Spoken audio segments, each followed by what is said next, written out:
reports. Are we getting any more reports before? I just added that, and This is back yeah, to the there's last one. there's a couple. There's 2 registers, and then the tax resolution, and then the updates to the budget. Okay. Homestead.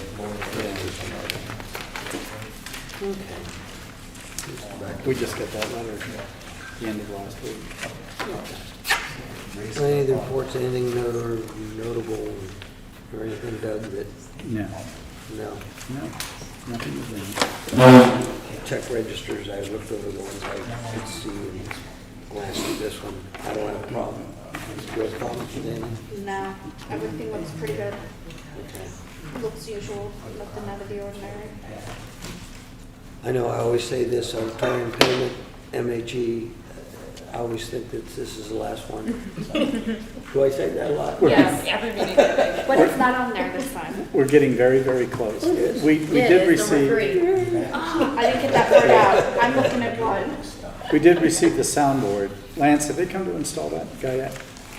It's here. We are waiting to get a technician out here to actually do the full install, and then they'll provide training to Mrs. Linder and I and any other staff members that will be using it. Okay, so we're to that point.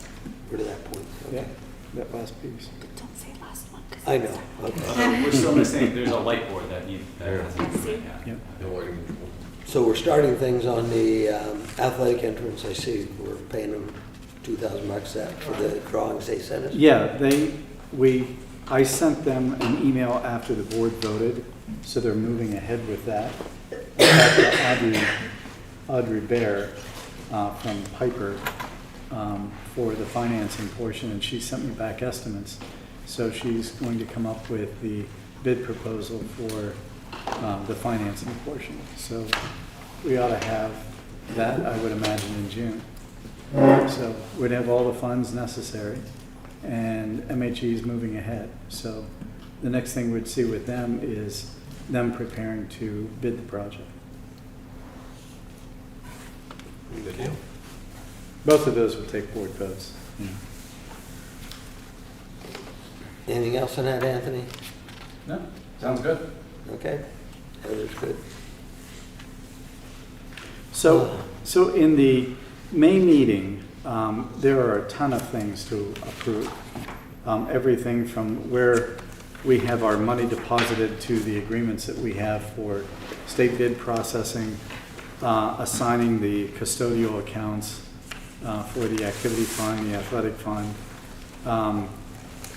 approving bonds for the board, approving the student accident insurance program,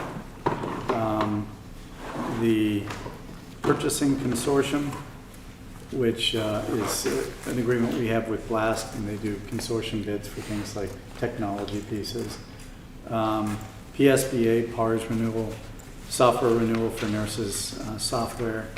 It's board policy every time we approve a contract or renew a contract, it comes to the board vote. The PSEA agreement, they just rewrote that. We had an agreement that was good for this year. This is no change to the cost, but it's just a new agreement since we signed a new contract with the teachers. So, the software services is the company that when the assessment office sends us their final totals report, we put that to our resolutions for homestead, farmstead, and the tax. We send that to them. They send us back samples, and then once we approve them, they're the ones that print all of the tax books and the duplicate books for the assessment. There's 3 copies, the tax collector, ourselves, and the assessment office, plus all the little envelopes and tax bills that you all are used to seeing. They print all of those. So that's what that is. So the other thing, I didn't mean to steal your thunder. No, good. That's good. It's just, If I don't like it, I'll yell.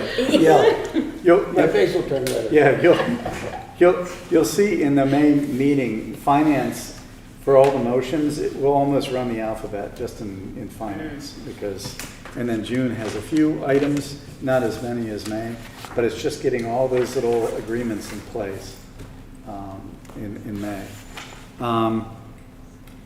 We can come back to the PTO donation. Sam can speak to that. We locked in the fuel price for next year. I bid 45,000 gallons at $3.37, and so that's what our diesel price will be next year. So, Good price. yeah. So, and I bonded that in case any time in the future someone would back out, we would be paid to replace that fuel. So, and I'll let you take over. That was just the. Yep, you got all those, right? The May You did everything contract. Yep. Except for the PTO donation. What is that? Playground equipment. That is playground equipment. I was looking at the name of it because it was something catchy and I couldn't remember. Orbitron. We're getting an Orbitron. What is that? It's designed for, I'm trying to see if I can pull up the picture. Spaceship. It's kind of like a Yeah, it's merry-go-round, except you hold on to the top of it and spin. Yeah, so the kids, I think, will love it. Yeah, the value is pretty, it's pretty, yeah, I'm looking at the stuff here to see. It has all the, like how it's built, which isn't really, the benefits, you know, it is gonna work for sensory and cognitive skills, problem solving, play. I mean, the kids are gonna have fun with it, but PTO picked it out. I think it's an awesome addition for the playground and really appreciate it. I'll find a picture for you now. I think for all of us. Yeah. Oh, come on. You guys know you're going to be out there playing on it. I like seeing that stuff too.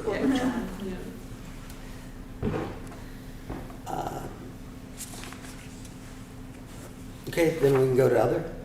Or anything else on what's on there? Anthony, have any? Yeah, in your folders tonight, you'll see the two resolutions. For those of you who haven't seen them before, Resolution 1 That's what I pictured. is the tax rate to set. And then once the tax rate is set, you move on to the homestead farmstead resolution. And I was telling Hal that letter we just received at the end of last week. So it went from 208,000 in homestead farmstead to 261,000. So Did it. there was an increase there. And we have fewer properties, so you'll see that the homestead farmstead amount is more, as well as the exclusion. It goes from roughly 9,300 to 12,189 for next year. So that's where taxes start. So the first $12,189 of your tax bill is eliminated.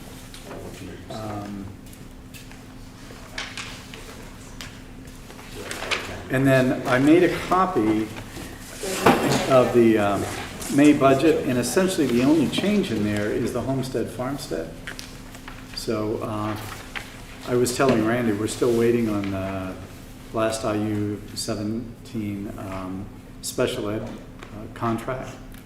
Usually they have that prepared in May. Usually they have the IDEA, so we know how much federal money for special ed we're receiving, the technology contract, and the special ed contract. So those are still outstanding. Hopefully we'll receive them this week, and any changes in those amounts of those contracts will be reflected in the budget that I'll prepare for next week. And then you'll see it in this form as well as the PDE form 2028, which is that standardized form for public display that the state has. Which we completed the needs assessment with the IU, and I met with Amy Martell to discuss our needs, so they have all the information from us that they need. We're just waiting to hear back from them.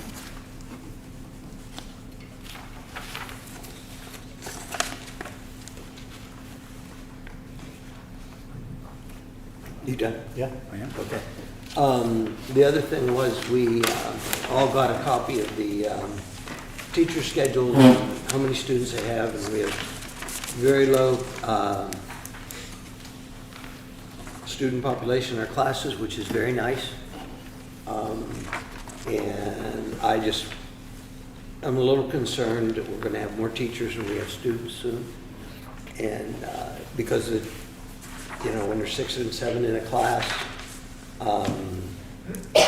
we get more teachers, that means they have to take from the students that already are there. We're not gonna get 35 new students for this new teacher to teach. And I was just wondering how much our budget for professional staff went up. Doug, do you know that? From the current year to next year budgeted, $24,789. Because of a new teacher and a teacher retiring.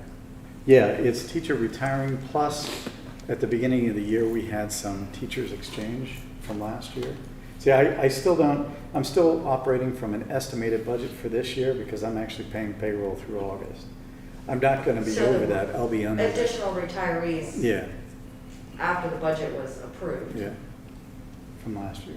From last year. So right now, from the budgeted amount that we had from last year to this year's budgeted amount, the increase is $24,789.06. So last year, the 2019-2020 budget, the teaching staff cost as a percentage of total budget was 28%. The 2021-2022 budget as approved, that we're currently in, the teaching staff cost was 27.6%, so, that's negligible. Mm-hmm. The 22-23 estimated budget is an increase of $24,789.06, and the teaching staff cost is 26.4%. So it's gone down. Going down slightly, okay. Because there are other costs in the budget that have gone up, which are like transportation's up over $100,000. The cost of our debt service went up. We have such low debt service, any amount that you add to it.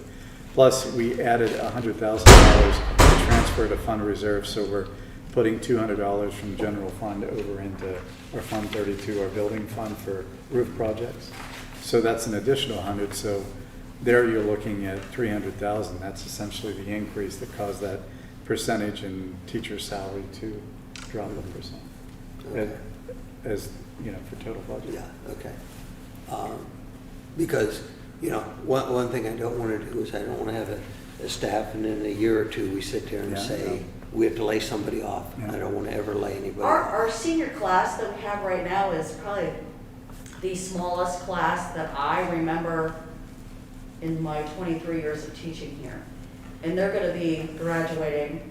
And Sam, what's the size of the 6th grade class? Pulling up right now. And they're about 50. 56 or 50, somewhere. 52. Is that, okay, 52, I was I thinking think. it was higher than that. So that's 23 more kids-ish than compared to what we have in the senior class. That's almost double the size as well, and I don't think the classes behind them. Yeah, looking at elementary enrollments, 58, 41, 43, 57, 44, 53 through the grade levels. So we're gonna increase our This enrollment year. at the high school. By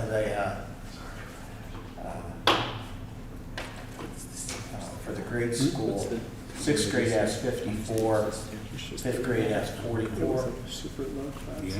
4th grade has 38. They were that low. So you jump up just in 6th grade there, but you're going right back down for next grade. You know what I mean? I know what you're saying, yeah. Okay, and that's 44 for 3rd grade, 43 second, 41 for first. Kindergarten jumps up. That's one thing we gotta keep in mind, so I can say, I know a lot of the full-time resident address changes for some of our taxpayers has gone up dramatically in the It's county. just easier. So, could it be, retired individuals, sure, but I think a lot of younger families have moved back here Not too, so generally. usually kindergarten jumping up, it could be the start. Or I think some people that wanted to get out of the city. Exactly. That's not, Moved but up here for- I'm just saying, So, this is going for Sure. the next couple years, next few years. Yep, so I think. So that kindergarten class, we're not gonna see that for 6 years, 7 years. Okay. But I think what Anthony's saying is we have some families that are out there that might be using a cyber program or something, we can pull them back. I think Do we'll see we, some do of we that. have a list of the number of people? We do, for homeschool and outside cyber. Mrs. Hatton has to keep track of that on a monthly basis for our child accounting reports that we need to submit at the end of the school year. It was, we just looked at it today, there were 47 in outside cyber and 43 in homeschool. Could we get those numbers by class? Yeah, by grade, They yeah. tell you what grade Yeah, they're level by they're. grade. Yeah, the Yeah, homes, but, I mean, Sure. okay. And I think that there are some elementary kids and maybe some high school kids that are homeschooled right now because of the pandemic, that are planning on coming back. Yeah, as at well. the beginning of the year when, this is the elementary, when the majority of people were, you know, making that choice for their family of what they were going to do, most of our kids that withdrew in the elementary were homeschooled. That was the option they selected for their families as opposed to a cyber. I know Lynn and I and Randy, Dr. Swati, we had made some phone calls over the summer, reaching out to families that were enrolled in cyber schools and homeschooling, just kind of giving them information about the Griffin Cyber that we have here and just seeing how we can help them support their educational needs. That's not really what I was going after. I was looking at numbers coming up into the high school. And I wanted to break down so we know by grade. You're saying it's not gonna make a sizable difference with those people coming back, not unless they all come back. And I don't see that happening. Do But you see even if that they all happening? come back, they're not all coming back in the 7th grade. Right. Dean, do you guys see that happening?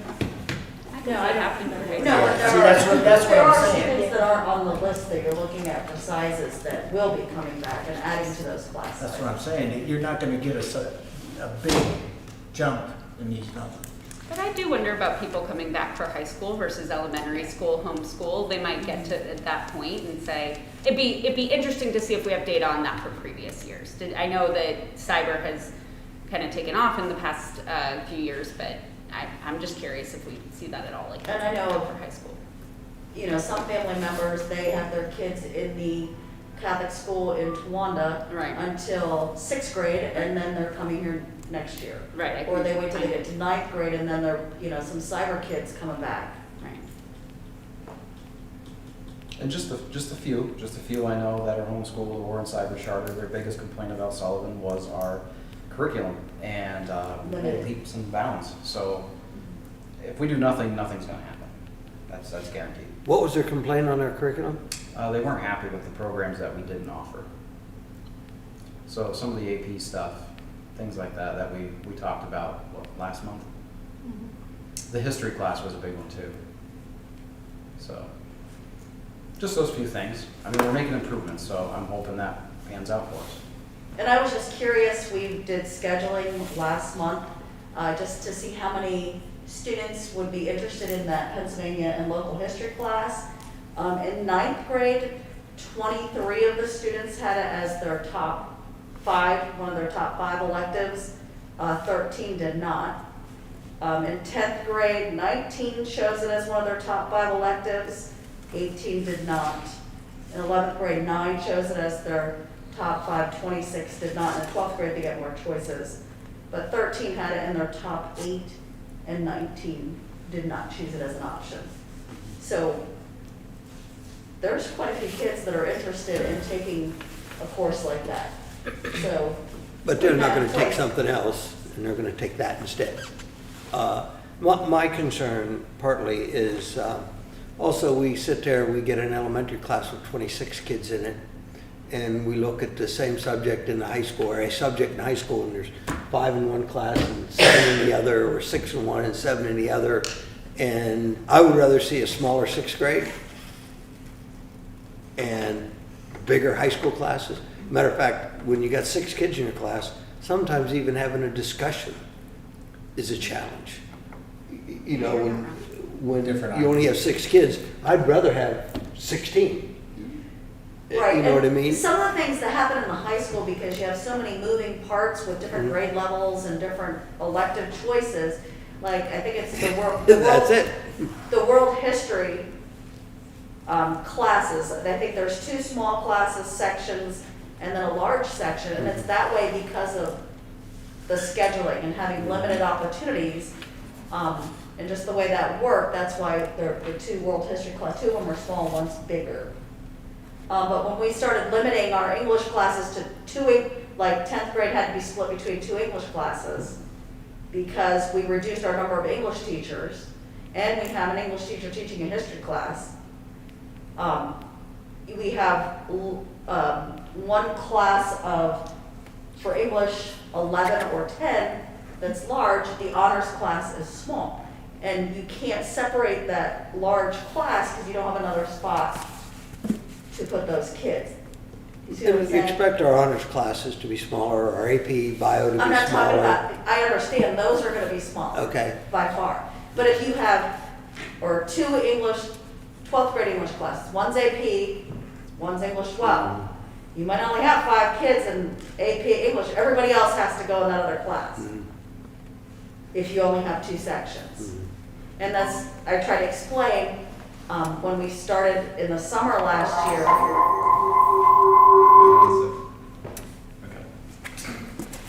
we were trying to, downsize the number of teachers we needed. So, okay, if there's 35 kids in the senior class, that should only be 2 sections for English. But when one of them's AP and the other one's English 12, and you've only got 6 kids in this, the other 19 have to go in that. And that's a small class. So maybe there's 45. So you've got 10 kids in honors English 11 and 35 in English 11. So it's not like an even split if you just say, we can fit those in 2 classes. Does that make sense? I understand. By it's hard to adding that schedule. extra teacher, we've removed that history class from the English teacher. We removed the history class from the STEAM teacher. We removed the psychology class from the business teacher, and it allows more opportunities in those other areas as well. And I think right now, with things going on in the world, I think students need more exposure to history rather than less. When I was stalking my other school districts, I looked at 14 school districts in the area. 9 of them required 4 history credits. 5 of them required 3. And Mr. Stockdale, we've had this discussion about math. The state requires 3 math credits in high school. We have 4. And I was here when we only had 3. And what was happening is kids would take their first math class. They were like, well, if I fail it, I have another opportunity to take it because I have 4 years. And they were doing awful. And we actually had more kids taking summer school classes then because more kids were failing to try to catch them up. Some of them were taking 3 math credits in 9th, 10th, and 11th grade, not taking a math class in 12th grade, and when they went to college for their placement exams, they had to start over because they couldn't remember what they had learned in high school because it had been a year since they had a math class. And I think if we want our students to do well, we need to set our expectations higher than the minimum the state requires. Was that history class that was taken away, Pennsylvania history? No, that's an elective. That class, what they did is they took American history, used to be American History 1 and American History 2. And it was combined in one class. And talking to Mr. Koshak, who teaches that, he's having awful time trying to get all that information into 1 year, a 1-year course. He has to leave some things out because he can't cover it all. Pennsylvania history is an elective. Right, no, that's the American history, is 1 and 2. Pennsylvania that's a new one that we created for an elective for students. That's what I just said. That's it. Pennsylvania history was elective. Correct. Okay. I thought you were asking about the Yeah. class that was taken away. That used to be a standard thing years ago. I mean, 9th grade, You took Pennsylvania. I had Pennsylvania history when even younger than that, but I'm just saying. I think I had it in sixth grade, but That's the kind of thing that happens when you start cutting classes. I'm just saying. Are we good? I do have one question on, before we move on from finance, and that's the 154 detour. So this is the largest single jump that we've had in this transportation I'm watching from 18 up to the 2022-23. Could you start over? I couldn't hear you. The 154 detour that's going to impact us next fall. Have we reached out to any sort of our state elected officials on something that we can do for help on this? I mean, that's a major Yeah, percentage increase. I mean, I talked to Aaron too, he was concerned with this. This is, I mean, the portion, the direct portion for mileage is 47,000, and of course there's all the added expenses for all of our other routes that goes into there, your athletics and your activities. Sure. Just your regular routes. I mean, what they'll say is that the subsidy will increase, 2 years from now. Yeah. Because our mileage will be reimbursed for those miles in a year after this year is reported. So we have to kind of eat it now, and then hopefully they make good on word.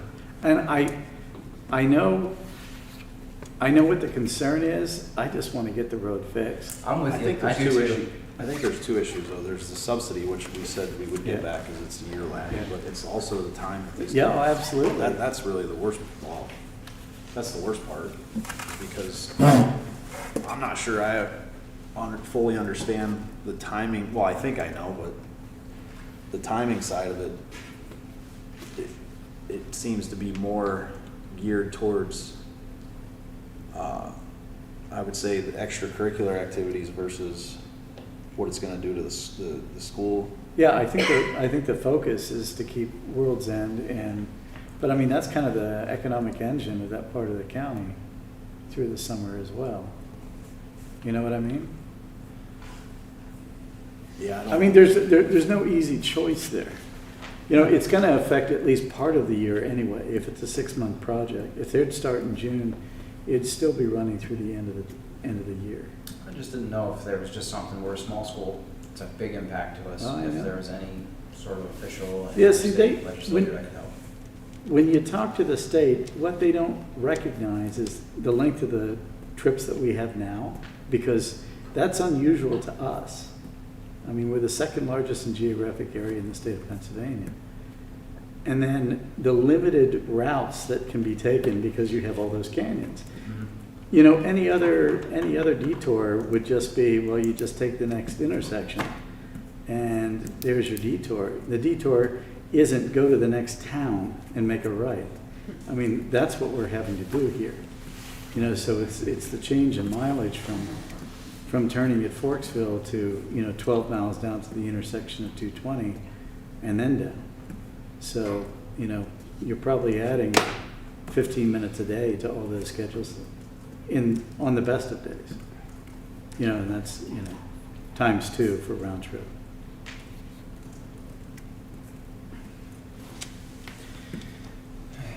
Did Mr. Sandinato get back to you? I spoke to him several times and he's telling me, I'll get that to you as soon as I can. And we need it, they want to put it in the budget. Right. But see, one of the last times that when we had the flood in Hillsgrove, because this had come up, the school district did a lot of communicating with the state. At first, they weren't going to let any vehicles travel on, what's the road? Jack's Road? Jack's Road. Their detour was 87 to Montoursville, 180, 405, 220. That was essentially a 64-mile detour per day for our students. And we got them, and I rode with Hal.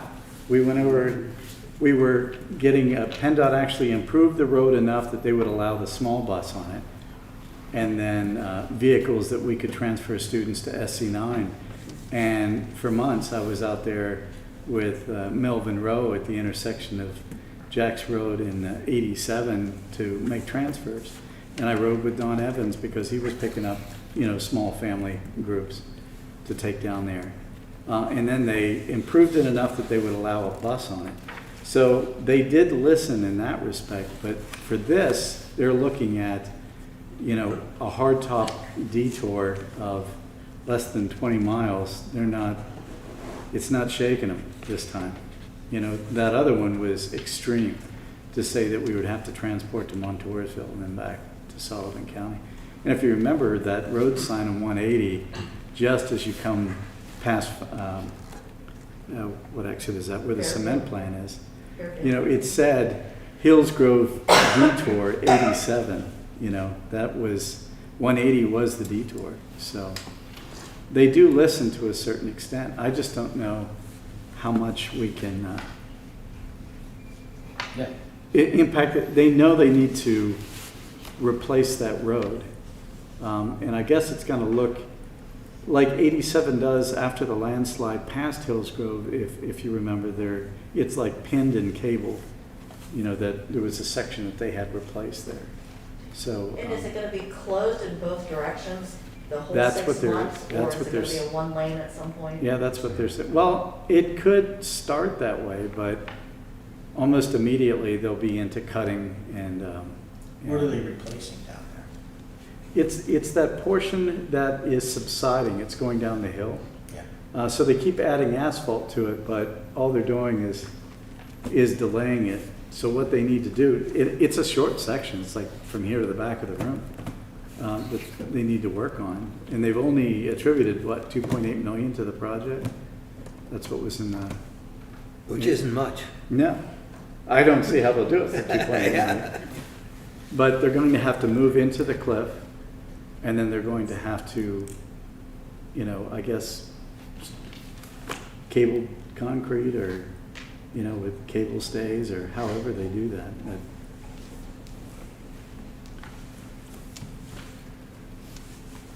Interesting to talk about. I know it's not I don't- an easy thing to work on. We're at their mercy a little bit. I just didn't know if there was something we could do with how much it impacts us. I mean, it's 100,000 from last year to this year.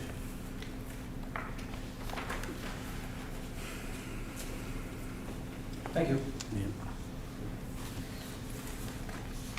Anything else for finance? I don't think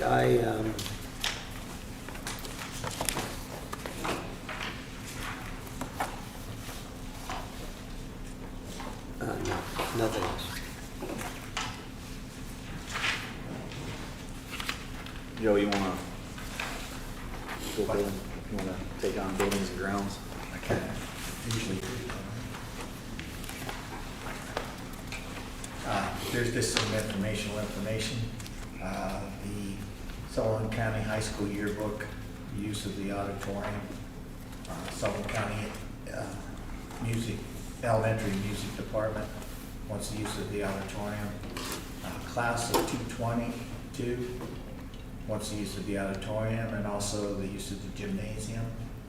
And the SCH Athletic Booster Club wants the use of the cross-country course. And the high school and elementary music departments wants the use of the auditorium, gym, and cafeteria. The high school auditorium, gym, and cafeteria. And I don't think we have any other. There was one that I wanted to mention. Chris had been trying to get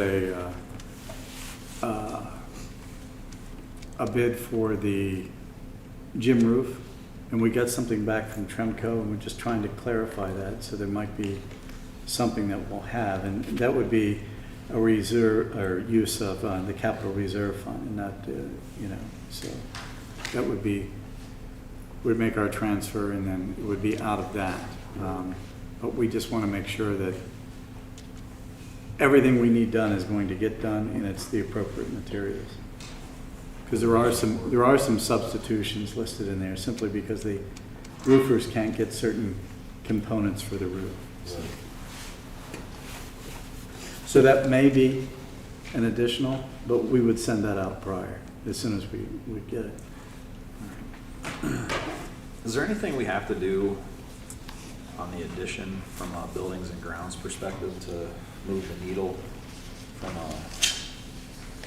I know you're looking at funding. Yeah, I think we're there. Should we potentially get, I mean, I know some of that falls under finance, but is there anything we need to do? No, we have 1.3 to start the project. 1.3 million. to All start right, the do we need to do anything for like the bid process to begin? That's what he's putting together right now. He's putting that bid packet together that will come to And the then board. we'll move it ahead to actually put it out? Yep. You think it's gonna be in time for Monday? Probably. That's, I can see what he can do. I mean, just that way we don't lose I know. a month. I mean, my suggestion would be if he can't make it, by Monday, maybe we have But we could, I would recommend that. Special meeting, so Yeah, we as soon can as we move it. have it, a special meeting, just so we can move the needle in that All right. project. You know, both that and the financing. I mean,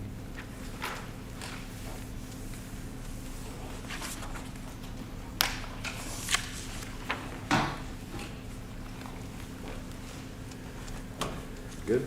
Yep. Okay. All right, athletics and health.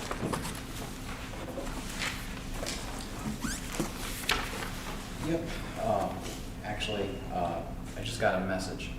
Mary Lisa, if you could call home, Oh, great. if you have a moment.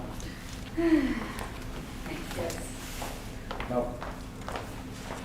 All right, before we go over the topics, I just want to make one announcement. Lorena Marquardt had her 100th career strikeout tonight against Millville, so it was an awesome achievement. It was great to watch, so. I'm sorry, I missed the name. Who's that? Lorena Marquardt got her 100th career strikeout in girls softball tonight against Millville, so. Nice. Oh, they got time and went out and field graduated. I know we got flowers for her, and I saw her mom had big balloons, so good job. All right, item 1, approval of extracurricular, co-curricular, and advisors for the 22-23 school year. I saw, I believe, class of 26, elementary cross-country, reading, and SAD were the 4 that did not have anybody on there for vacancies. Is there any objection to move that on Tuesday as whole, or would we like individual names read off? I don't think it makes any difference. Read as I have no reason to, Okay. Nope. I know in years past we've gone both ways, so I figured tonight we'll hash that out. So on Tuesday, it's smooth.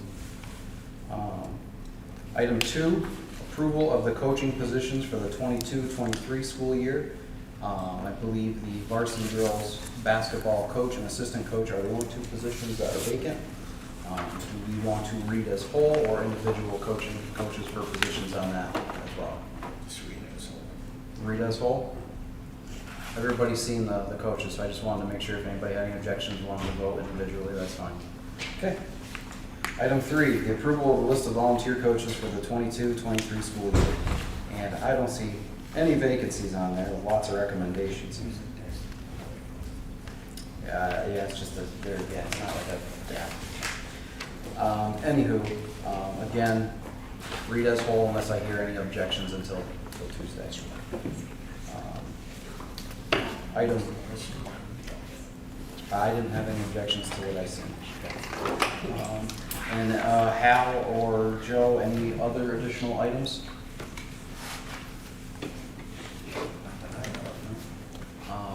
I think we'll be moving forward with interviews this month. We briefly spoke of a date, but until all the candidates are aware, I think we'll work through that as it comes, and we'll make sure we're in communication with everybody. If anybody else wants to attend other than the committee.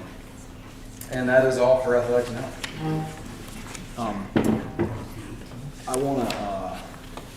I want to introduce Mike Scott. He's an officer with the Pennsylvania Game Commission. He's also an archery trainer for the National Archery in Schools program. And I know just before he begins, this is the packet that we looked at and the discussion we had. So he was willing to come in and chat with us for a little bit and see if we could move the needle or have an opportunity. Great, thank you all very much for having me. As Gabe said, my name is Michael Scott. I live with my wife just up by the Boy Scout camp. We're transplants from down near suburban Philadelphia about 4 years ago, although we've been coming to your beautiful county for about 22 years. The National Archery in the Schools program is a countrywide, actually it's a worldwide program now, that was developed in 2002 by a gentleman by the name of Ed Grimes in Louisville, Kentucky. And what he did was basically lobby wildlife agencies and educational institutions to partner in order to bring safe archery instruction to the schools. Right now we have about 10 million kids across the United States participating in NASP, the National Archery in the Schools program. Here in Pennsylvania, we have, I don't know how many, I know it's in the hundreds of schools participating in this state. We bring the program to the schools. You folks actually, your students actually participate somewhat in that program now. Several years ago, when the Pennsylvania Game Commission rolled this program out, they offered it to schools, and Sullivan County purchased actually the equipment, the kit. The kit itself costs about $6,000, but through discounts from the manufacturers, that's reduced to $3,100, and then the Pennsylvania Game Commission gives a $1,500 grant. So the schools basically have to come up with about $1,600. Typically the PTO or other fundraising organizations sponsor it. So a little bit more about it. It's open to students from grade 4 through grade 12. They all use the same archery equipment. The bows, the compound bows, are actually adjustable so that 4th graders can pull them back fully, as well as, of course, as you get older and develop more upper body strength, we can increase the poundage so that the seniors can use the equipment as well. Each March, we hold a tournament at Penn State when Penn State is on spring break. And it's so popular here in Pennsylvania that we have to have regionals. We just can't bring all the kids into the Penn State Fieldhouse and hold a competition. So we have to cap it at about 1,000 students. And we give away $10,000 in scholarships each year. There are archery teams, of course, in universities. And if students progress after that tournament, they can go to nationals, which is held in Louisville, Kentucky, and also down at Disney in Florida. And then from there, they can actually go to Worlds. We've had the tournament prior to COVID in Portugal in the past, for example. Along the way, the students are earning scholarship dollars. Safety, big concern, obviously. The program its anchor is safety. We have an impeccable safety record. The only high school, middle school, elementary school sport that has a better safety record than our National Archery in the Schools program is ping pong. It's the only one that beats us.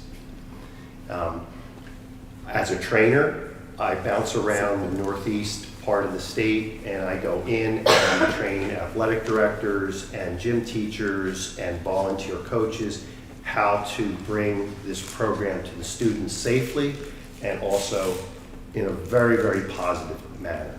That big emphasis on the positive aspects of the program. Archery appeals to everyone. You don't have to be the standout athlete. We have children shooting from wheelchairs. During archery days, attendance is always up. Disciplinary issues are down. This program reaches children sometimes that are considered unreachable because it just builds self-esteem. It's really a positive centered program. I would suggest perhaps if you want to learn more about it, you can get on the website either through the Pennsylvania Game Commission website, the National Archery in the Schools program website, and PA also has a Facebook NASP page as well. So you have the equipment. I think, if I remember correctly, in speaking to some of your educators when I was here 2 years ago, training some of the new phys ed teachers and instructors, I think it's a 2-week maybe, at some point rotation, a 2-week rotation where you have the equipment set up in the gymnasium and the kids during phys ed class actually participate in the program. But realistically, if you're going to compete at the tournament level, you almost need a club kind of organization behind it, because you're just not, kids aren't going to get 2 weeks of archery and all of a sudden shooting a 300 out at the state tournament. So something to think about. I know a school such as this, of course, gymnasium time is an absolute premium. Gabe and I talked a little bit about, if a club were developed, off-site training facilities. All background checks for instructors are, of course, mandatory. And then an 8-hour course, which I would come in and conduct, would also be required for any instructors or coaches. Yes? Do they need to renew that every so many years? Because I think we have several staff members that were trained, not just those 2 PE teachers, but even prior to that. As long as they teach a class once a year, they can keep their certification. So yes, it will expire if they do not teach that class at least one class a year. What would be required to have an outdoor area for them to practice? Typically, we need 50 yards. If you get by World's End, for example, the pavilion just on the left where ground zero is going to be, you'll see our archery range set up there. I teach classes with Jane Swift throughout the summer there at the park. The arrow curtain needs to be supported. We, of course, have to count our arrows because these fields are multi-use and we don't want to lose an arrow and a soccer player end up with an arrow knock in their kneecap. So basically 50 yards long, and we want at least 25 yards to the rear and 25 to each side. The equipment that's used, the maximum draw weight on that bow is 20 pounds. So the arrow is not going to travel that far. Point of reference, an archery hunter going after big game is shooting somewhere in the 70-pound range. Our bows are at 20. But yes, it's outdoor. It's quite popular outdoor in the nicer weather. Well, I was just thinking club. Yeah. I mean, there's plenty of property here. Yeah. Yes, there is. But it's an excellent program. It appeals to everyone. Like I had said a moment ago, you don't have to be a standout athlete. When Jane and I do the program at the park, we have grandmothers shooting with their grandkids. It's a blast. Like, what's the timing like as far as, for a lot of the other things, there's seasons. Baseball season's here, soccer season's there. What's your thought with, like, when do we start? If we did, how long does it go? Like, what's your recommendations on that type of stuff as far as organization? Yeah, I can speak to what Troy, Canton, Tunkhannock, they ramp up. Their busy time, of course, is around the holidays because they're preparing the children for that March tournament. It's early March. So they have, after school, they've developed homework clubs where half the kids are shooting while the other half's doing their homework in the bleachers.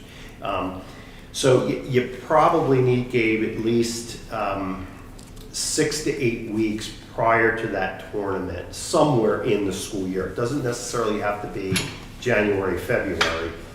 Some schools will do it, they'll do a month in the fall, they'll do a month right before the tournament to get the kids warmed up. But the clubs, the club aspect of it, allows more flexibility. So when you're talking 50 yards, The backstop is somewhere in the middle of that 50 yards, right? Yeah, the backstop is no more than 15 yards from the shooting line. Okay. Students, when they compete, they shoot from a 10-yard line, and then they move back to a 15-yard line. So, yeah, the 50 yards is really just a gross safety factor. But the arrow curtain, you have one here. It's very heavy. It's very tough. You can't get an arrow through it. But that 50 yards is in case one goes over. Yep. Any other questions? Okay, well, thank you all very much for your time. If you want additional information, Gabe can share my email address with you. Also, my phone number, if you want to give me a ring, that would be fine as well. Thank you all very much. Have a good evening. Thank you. Thank you.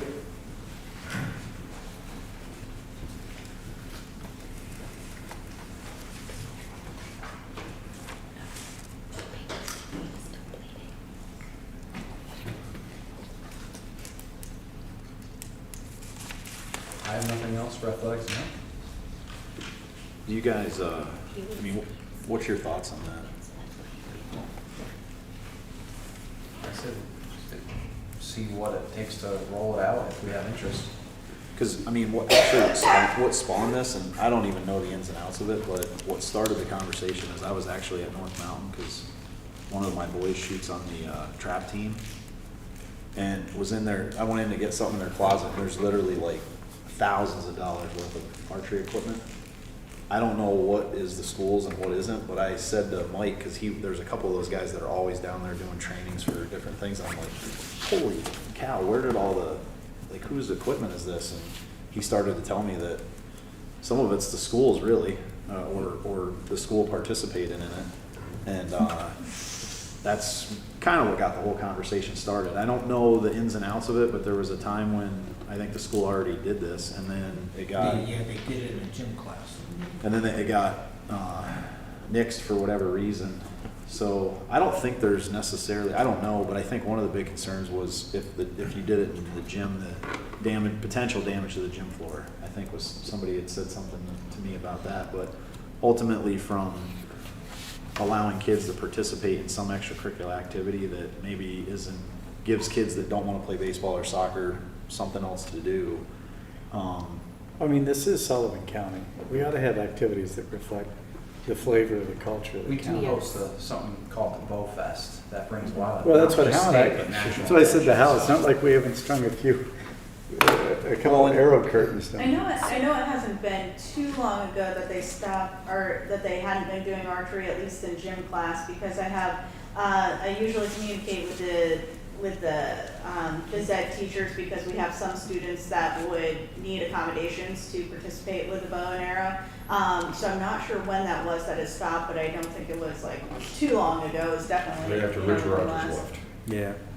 When Rich Rogers left, I think it went on one more season, and that was it. It was over from that point. I like the idea of it being it was the long. gym classes. And I think we What I should remember. see how much interest we have for the club. Yeah, If we have I enough think he's interest, gonna do it. then I think we should do it. He hasn't been here that long. The only Yeah, thing I think there we just is, didn't do it last year because of the pandemic, and we were using the gym as our cafeteria. Yeah. So it took an extra 45 minutes to set it up and an extra 45 minutes to tear it down. So they couldn't. We have stage mats for the archery. floors and all that stuff. For floor The- protected. Yeah. We have all that I think it was stuff. only the just thing 1 year about we putting had it in the phys ed class, and I taught archery for 32 years in the phys ed class, every year, okay? Are we gonna start telling other teachers what they're gonna teach? Our phys ed teachers don't wanna teach it for whatever the reason, the equipment's there. Okay, are we gonna go to the English teachers and say, you know, you should teach Chaucer? You know what I mean? I mean, we have to have phys ed teachers who wanna do that. I don't think we sit and say, all right, phys ed teachers, you're gonna teach this. You know what I mean? Or other teachers, I don't care if an English teacher does it, or the new history teacher. I don't know that they would have an issue. I mean, I know. Well, they quit teaching it. Well, that's what I I'm think just it was trying to related figure to- out. I Yeah, think it was yeah, just that pandemic, set up we were and using tear the down. gym as a cafeteria We every had the day. fire, we had that, of course. Oh, it just quit since the pandemic? I think so, yeah. That's what we're trying to Because 2 figure years out. Oh, ago, okay. We know that teachers Matt- got certified. Yeah. Matt and Ryan definitely got certified. Yeah, to do when I it. say So- I think putting it in the Last year gym we is a good were idea. setting up a cafeteria in the gym for 45 minutes ahead of lunchtime. It was used all of the lunch, we had, 3 different lunch sessions or something? Two. But they, for set up and tear down the periods on either side. Yeah, that were- so it was like half of the day, or a third of the day was being used as a cafeteria essentially. So I don't think they could get the archery equipment out, tear it down for lunch, and then put it back out. And I don't know if they did it. I wouldn't think they would need to.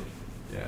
I mean, I don't care. I just think that. Yeah, and it may have been the sharing of equipment and stuff too. There's probably a lot of pieces to that, but if they're, they didn't seem to have a problem with it before, so they probably wouldn't, moving forward. I think it sounds like a fun idea. Well, and not Just to, some exposure, and then you could do a club If people for are kids that are interested. Yeah. That's it. If people are interested in doing that, but I don't think we necessarily tell the phys ed teachers, you gotta teach us. No, but No, and I I think think- we say, hey, we would like to bring back archery. What is your take on it? Like we would any teacher. I mean, Or like. work together and come up with a plan, like what grade level do you want to Yeah. introduce this? well, I think, and I don't want to put words in anyone's mouth because I don't even know how it works, but I was just having a small chat with some of the guys down there that were involved with the shooting sports, and I mean, realistically, they produced 2 Olympic gold medalists, throughout the course of time, and what they were seeing some of it as is almost like a dying sport. Some of the, and they were kind of poking me saying, hey, that we at one point in time, and again, this is where I don't want to put words in anyone's mouth, but I think the activity bus even stopped there, so kids could actually go to the. I don't know the location or anything, but they were basically like, look, we have people that are interested in this. Not only the archery program. I don't know how you really build the club, so to speak. I'm not sure how to actually advance that, but I just think it would be a great idea to figure out how to have that offering for maybe some of the kids that would be interested in it. I was gonna say, at least maybe starting to see what the interest is, to see if it's worth, pursuing. And if the phys ed teachers were also, they might be interested in doing it, it might be like a non, problem, because they might be like, oh yeah, we wanted to do that anyway. I get what you're saying, Hal, but it might be like a non-issue. I guess what I see is, also not for 32 years, but probably 28 of them, I taught cross-country skiing. Mhm. The new teachers come in and they don't want to bother. You know what I mean? So, I mean, if they want to teach, it shouldn't even be an issue. If they want to do archery in their phys ed classes, good. If that develops into a club, good. Okay, but I don't think we go to the phys ed teachers and say, you got to teach this.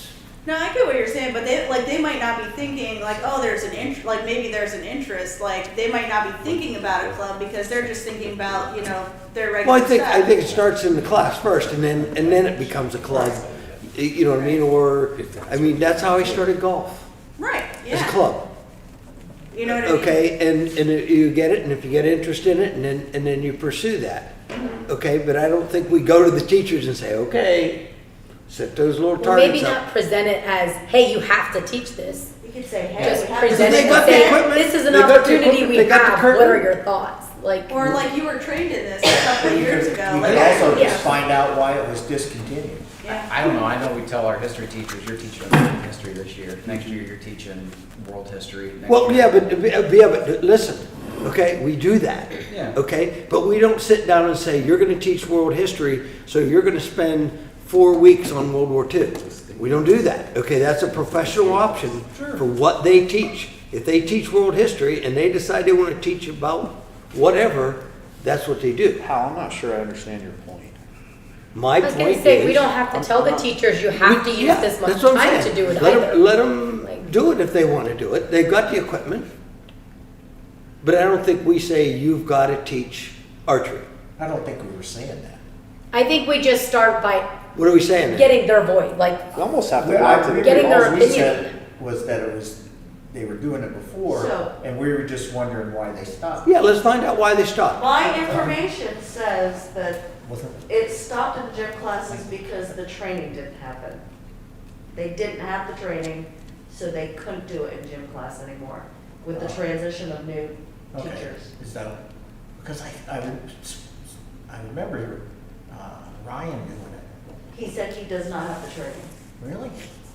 I mean, But if you miss a it year- sounded like we had somebody here. And if they missed it because of COVID, that, now they don't have the training. Every year, that it would, you would lose the certificate, like he never had it, or he had it, and then he didn't teach it for a year, so then it Because gets he never had it. Oh. Ryan never had I it. think there was discussion of doing it, I thought but I don't know if it that. ever happened. Isn't that what he just said he was here? I could swear. Maybe I'm wrong. I guess I'm wrong too. Yeah. It's like- Okay, so they never were trained, so they didn't do it after Rich Rogers. I don't. I thought he just said Swear, that he swear. was here No. 2 years ago and trained. Is that what he just said, or did I mishear that? It's totally possible that I didn't. A few years ago, he said. A few years ago. Yeah. I know there was discussion about it, but I don't know what ever happened. Well, then, there's your. All right, if they don't have the training for it, then. But he'll provide the training. That's what he's. If they want to See do if- it. We could see if they have the interest in getting the training for that, if they want to do it.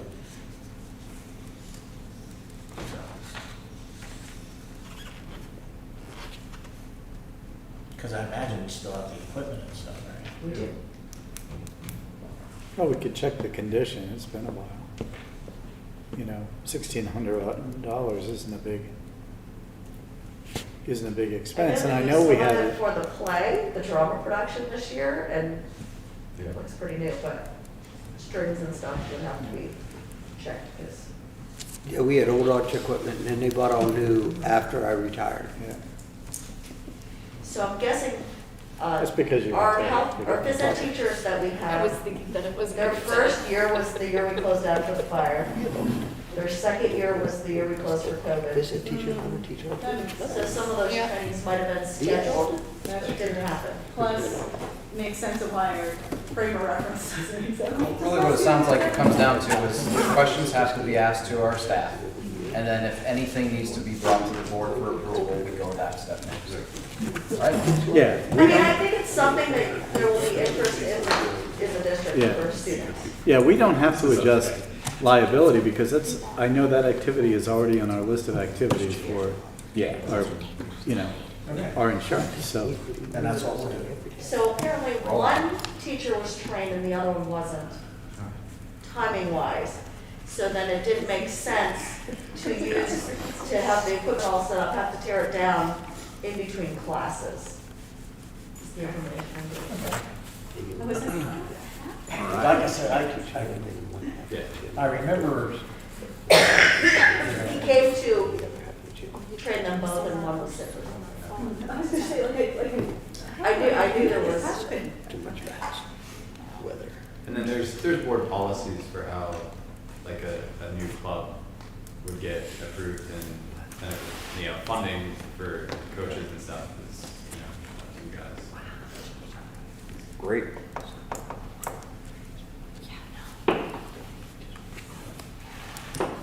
next, I'm good. You guys good? We'll see if we can at least throw the offer out there to the curriculum. Mary Lisa contact. Heather or Shelley, whoever you want to take it. I don't care. What am I doing, just reading them? Yeah. So number 1, approval of the list of potential graduates from the class of 2022. Anybody have anything on that? Number 2, acceptance of an agreement with Blast IU 17 for Equip online learning services for the 2022-2023 school year. Number 3, acceptance of an agreement with Keystone College for dual enrollment classes for the 2022 and 2023 school year. And number 4, approval of the district, federal, and state liaison for the 2022-2023 school year.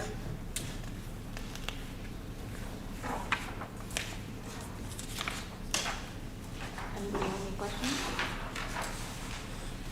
Do not. Okay. if nothing else, we'll move to transportation. There's 2 items. The first was the approval request for additional dates for the activity bus. And the second was the extended school year transportation agreements that was included in our information packets.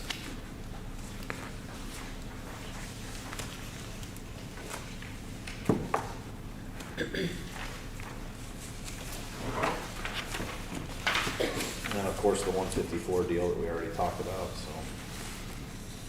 And Aaron's hot to trot on doing some research on that.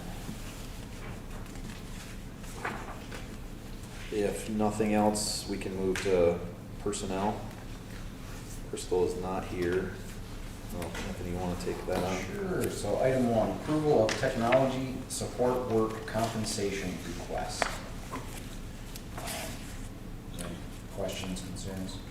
So the genesis for that was that's included in the professional contract, but the work that can be done can also be done by a paraprofessional or someone on the support contract, but there's no mechanism in the support contract for payment. So what we're saying is anybody that does that work that's qualified to do that is that it would be done at that rate. Sounds good. Sounds fair. Item 2, approval of an MOU with the SCEA for Griffin Cyber Academy Evaluator Services. So last month we approved the MOU for this year that cleaned up how we could pay the teachers for the current year. And this year is the agreement that it's exactly the same except for the dates of the contract. And this complements and is referenced in the teacher's contract is the MOU for the Griffin Cyber Academy. Okay. Item 3, approval of supplemental contracts for the summer of 2022. This is like our summer school programs, things of that nature. These supplemental contracts are for teachers who are in specific areas that have work that needs to continue through the summer. So you'll see in here, like Mike Comero has 2 days for the wood shop, 2 days for the metal shop, because when kids aren't in, he needs to replace blades, do safety checks, reattach guards, all of, he has to do maintenance on equipment. So he gets 2 days in each lab to complete that. Then the guidance offices each get 5 days, it's close out and start up of their activities for the year. And then the libraries each get 5 days. Over the summers when they get their book deliveries, so they need to sort their books and they need to, put labels on books and enter them into the circulation, as well as if there are any titles that they're weeding from their collections, because of condition or, so they need to do that. And I would rather have them do that over the summer than for them to close libraries during the last week of school and the first week of school, when kids could be using it to complete those activities. So that's why they have those days. Sounds good. Any other? And that is all for personnel. There's nothing on policy and procedure, unless you guys need to add something.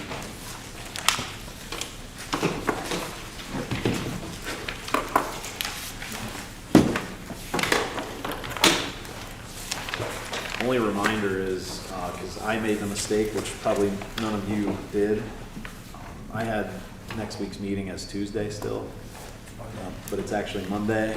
Thank you, Doug. I kept saying Tuesday. He's like, no, there's no meeting on Tuesday, it's Monday. I'll be remote for that, but I'll be present. I won't be here, so just so you know. Yeah, that's what I wanted to talk about earlier, because I have a special obligation on Monday, and I will be out of town, and I want to make sure we have enough votes for budget. We have to have 5. Can we move it to Tuesday? Well, that's, Or Election day. that's election day, but that would be up to the board. I mean, I am going out on a limb here, but I think that the change in the past from Monday to Tuesday was because of our solicitor was heavily involved with election.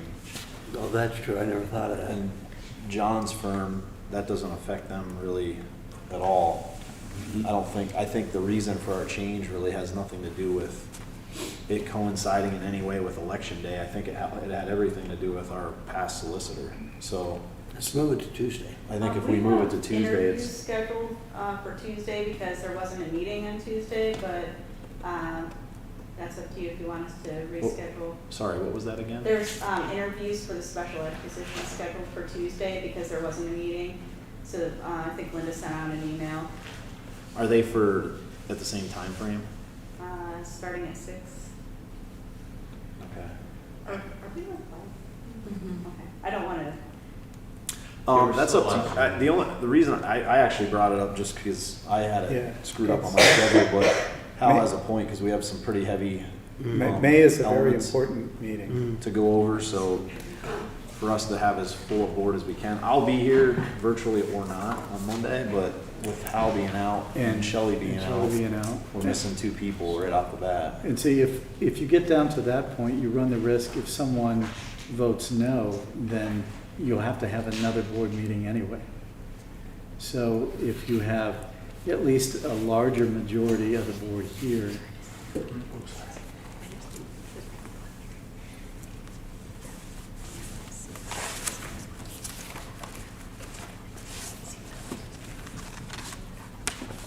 Doug, we have a sufficient amount of time to change the date of the meeting, like we could, as long as we advertise 24 hours. see, the importance of the May meeting is that you have the time for public display, so you can vote again in June.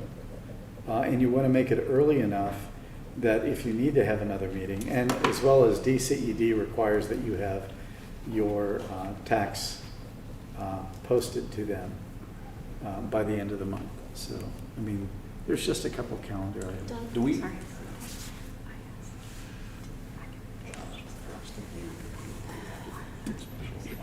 Oh, okay. Okay. Yeah. All right. Ready to run? Just wait for rain to come back. So we can advertise for 6 o'clock. Thanks. All right. As long as you guys are okay with it, I think maybe we can make some adjustments Tuesday? to the timing. Tuesday and at then Tuesday at 6. We'll make our meeting for We Tuesday. gotta make it for Tuesday. Okay? So we'll get that advertised out tomorrow. No, you can't be here in person, I'll be on the walkie-talkie. So that'll be the 17th again. It's our season, so my Tuesdays and Thursdays suck, but like I said, I can get away on phone, so I'll make it happen. So, All right. Thank you. Felt better Well, that's when you your mom. told. Yeah. Yeah, I know.